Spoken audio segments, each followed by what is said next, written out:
Assalamualaikum warahmatullahi wabarakatuh. Ibnu Athaillah memiliki nama lengkap Ahmad bin Muhammad bin Athaillah As-Sakandari. Ia lahir di Iskandaria, Mesir pada 648 Hijriah atau 1250 Masehi dan meninggal di Kairo pada 1309 Masehi.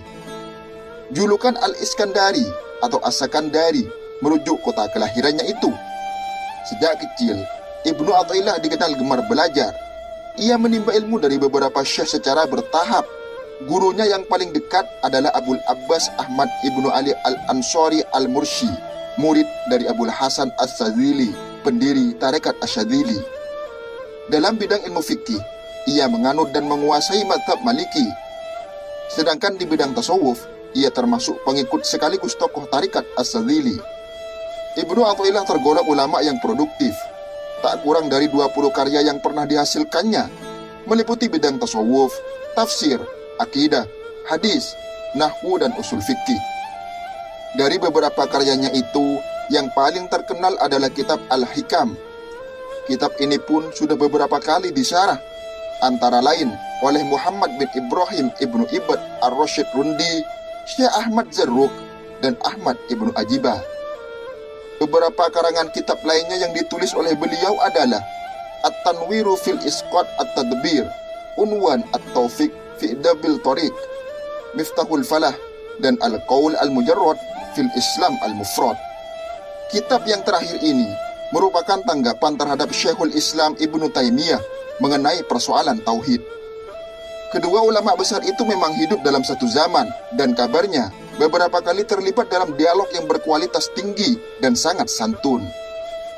Ibnu Taimiyah adalah sosok ulama yang tidak menyukai praktik sufisme, sementara Ibnu Athaillah dan para pengikutnya melihat tidak semua jalan sufisme itu salah, karena mereka juga ketat dalam urusan syariat. Ibnu Athaillah dikenal sebagai sosok yang dikagumi dan bersih. Ia menjadi panutan bagi banyak orang yang meniti jalan menuju Tuhan, menjadi teladan bagi orang-orang yang ikhlas, dan imam bagi para juru nasihat.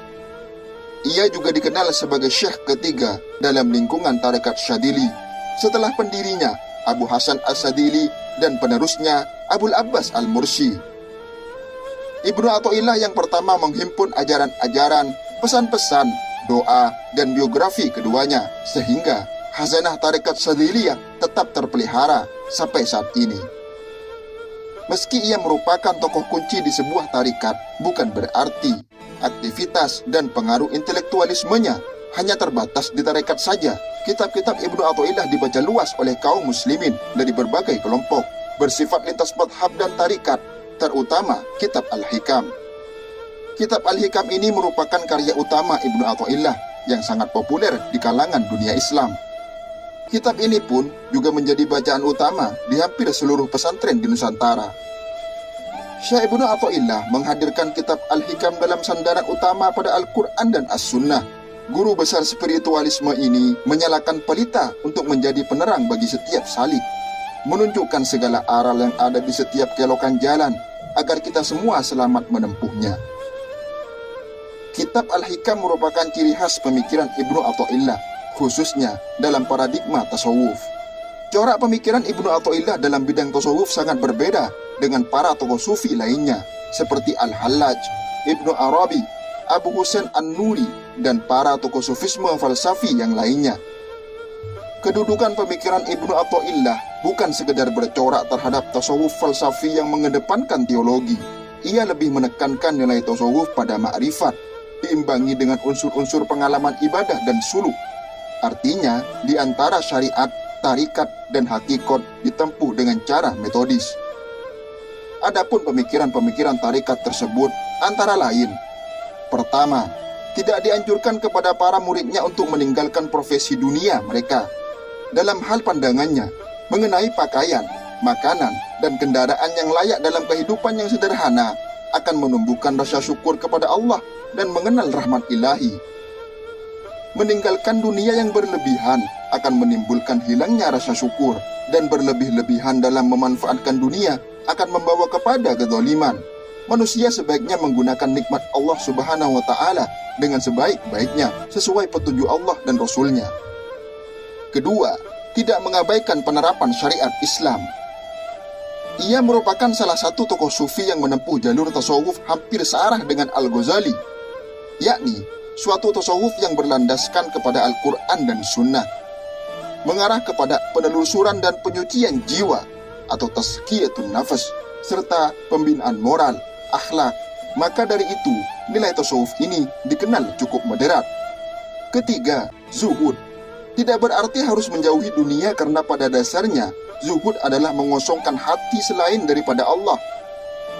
Dunia yang dibenci para sufi adalah dunia yang melengahkan dan memperdaya manusia.